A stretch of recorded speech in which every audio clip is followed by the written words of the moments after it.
Assalamualaikum warahmatullahi wabarakatuh. Perkenalkan, nama saya Fatana Danisaki, absen 12. Saya Mirza Rafa Raditya, absen 20. Kami di sini akan mengerjakan tugas PAS Bahasa Indonesia, yaitu storytelling. Nah, cerita yang kami ambil adalah cerita Cinderella's. Nah, jadi dahulu kala hiduplah seorang raja bernama Raden Putra yang memiliki 2 orang istri. Raden Putra memimpin kerajaan Jenggala. Istri muda Raden Putra merasa iri kepada istri tua atau sang permaisuri, karena menurutnya dialah yang lebih layak menjadi permaisuri. Istri muda mendapat ide untuk mengambil posisi permaisuri dari istri tua Raden Putra. Ia bekerja sama dengan dukun untuk menjatuhkan istri tua dari posisi permaisuri. Istri muda berpura-pura jatuh sakit. Mengetahui hal ini, Raden Putra mencari dukun yang dapat menyembuhkan istri mudanya. Dukun yang dicari pun tiba di istana. Atas perintah istri muda, si dukun membuat pernyataan palsu tentang penyebab sakit yang diderita istri muda tersebut. Dukun mengatakan bahwa istri muda sakit karena tidak disukai orang dan orang itu telah meracuni makanannya. Orang yang dituduh itu adalah sang permaisuri. Mendengar itu, Raden Putra pun marah, lalu menyuruh Patih untuk membawa permaisuri ke hutan dan membunuhnya di sana. Namun, Patih percaya bahwa permaisuri tidak akan melakukan tindakan yang dituduhkan itu, juga kelicikan dari istri muda. Patih tidak membunuh permaisuri melainkan melepaskannya di hutan. Patih mengatakan kepada permaisuri agar bertahan hidup di hutan. Permaisuri yang sedang mengandung itu pun berterima kasih atas kebaikan hati sang patih dan mengikuti sarannya untuk bertahan hidup di hutan. Beberapa waktu kemudian, permaisuri pun melahirkan seorang yang diberi nama Cinderella's. Ia adalah anak laki-laki yang cerdas, pandai bergaul. Cinderella's bahkan berteman dengan para penghuni hutan. Suatu hari, ketika Cinderella's sedang bermain di hutan, tiba-tiba ada seekor elang menjatuhkan sebutir telur. Telur tersebut pecah dan keluarlah seekor ayam dengan suara aneh. Anak ayam mengatakan bahwa Cinderella's adalah anak Raden Putra. Cinderella's menceritakan kejadian tersebut kepada ibunya, namun ibunya berusaha agar Cinderella's tidak mengetahui hal sebenarnya. Namun, pada akhirnya, permaisuri pun berangkat menuju kerajaan Jenggala.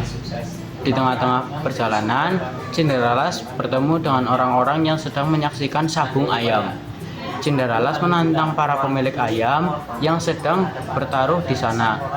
Mereka menerima tantangan Cinderella's. Rupanya, tidak satupun ayam yang bisa mengalahkan Cinderella's. Ayam Cinderella's pun terkenal sebagai ayam yang tidak terkalahkan. Berita ini terdengar sampai ke istana Raden Putra. Raden Putra mengandung Cinderella's untuk datang ke istana serta menantang ayam Cinderella's. Raden Putra bertaruh bahwa jika ayamnya kalah maka ia akan menyerahkan seluruh kekayaannya. Akan tetapi jika ayam Cinderella's yang kalah, maka Cinderella's harus rela kepalanya dipenggal. Cinderella's pun menyetujui hal itu. Pertarungan antara ayam Cinderella's dan ayam Raden Putra pun berlangsung. Ayam Cinderella's memenangkan pertandingan tersebut. Ayam itu kemudian mengeluarkan suara aneh yang mengatakan bahwa Cinderella's adalah anak Raden Putra. Ayam tersebut berbunyi kukuruyuk. Jagone Cinderella's, umai tengah alas, payone godhong laras, putrane Raden Putra. Raden Putra pun kaget mendengar hal itu. Ketika Raden Putra bertanya, Cinderella's membenarkan hal itu. Tidak lama kemudian, istri tua Raden Putra pun datang dan menjelaskan bahwa Cinderella's adalah anaknya Raden Putra. Raden Putra pun sangatlah menyesal atas keputusan yang pernah dibuatnya. Akhirnya, Raden Putra pun menghukum istri muda serta dukun yang telah memfitnah permaisuri. Kemudian untuk unsur intrinstiknya, yang pertama ada temanya yaitu Cinderella's yang berjuang untuk mencari ayahnya. Kemudian yang kedua ada latar tempat. Latar tempatnya adalah istana atau kerajaan Jenggala. bukti teksnya yaitu Raden Putra mengundang Cinderella's untuk datang ke istana serta menantang ayam Cinderella's. Kemudian ada latar waktunya adalah pagi, siang, dan malam. Bukti teksnya di pagi hari ketika Cinderella sedang bermain di hutan, tiba-tiba seekor elang menjatuhkan sebutir telur. Kemudian yang kedua, latar tempatnya ada siang. Bukti teksnya adalah saat siang hari Patih pun keluar dari kerajaan Jenggala dan mengantarkan ke hutan, namun Patih percaya bahwa Permaisuri tidak melakukan tindakan yang dituduhkan itu, dan ia juga tahu kelicikan dari istri muda. Kemudian yang ketiga, latarnya ada malam. Bukti teksnya yaitu saat malam hari ia bekerja sama dengan dukun untuk menjatuhkan istri tua dari posisi permaisuri. Kemudian latar suasananya adalah menyedihkan dan menyenangkan.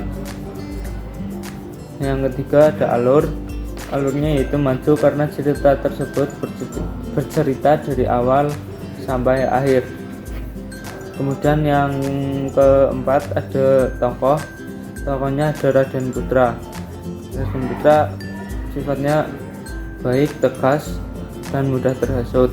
Bukti teksnya, mendengar itu Raden Putra marah lalu menyuruh Patih untuk membawa Permaisuri ke hutan dan membunuhnya di sana. Kemudian tokohnya ada Cinderella's. Cinderella's sifatnya patuh kepada orang tua, baik hati, percaya diri, cerdas, dan pantang menyerah. Bukti teksnya yaitu melahirkan seorang putra yang diberinya nama Cinderella's. Ia adalah anak laki-laki yang cerdas dan pandai bergaul. Kemudian tokohnya ada Permaisuri. Permaisuri mempunyai watak baik, cerdas, dan penyabar. Bukti teksnya yaitu Permaisuri yang sedang mengandung itu pun berterima kasih atas kebaikan hati sang Patih dan mengikuti sarannya untuk bertahan hidup di hutan. Kemudian tokoh yang terakhir ada Selir. Selir wataknya jahat, dengki, pembohong. Bukti teksnya yaitu istri muda Raden Putra merasa iri kepada sang istri tua atau sang Permaisuri karena menurutnya dialah yang lebih layak menjadi permaisuri. Istri muda mendapat ide untuk mengambil posisi permaisuri dari istri tua Raden Putra. Kemudian yang terakhir amanatnya yaitu jangan mudah percaya kepada hal yang belum pasti kebenarannya. Jadi untuk unsur ekstrinsiknya, nilai agama yang didapat dari cerita Cinderella's yaitu adalah surat An-Nisa ayat 32 yang berarti janganlah kamu iri hati terhadap karunia yang telah dilebihkan oleh Allah kepada sebagian kamu atas sebagian yang lain. Untuk nilai sosial dalam cerita Cinderella's, kita harus tetap menghormati orang tua kita walau kita disakiti olehnya. Penjelasan, ketika mereka juga yang telah mengandung dan merawat kita dan membesarkan kita, khususnya ibu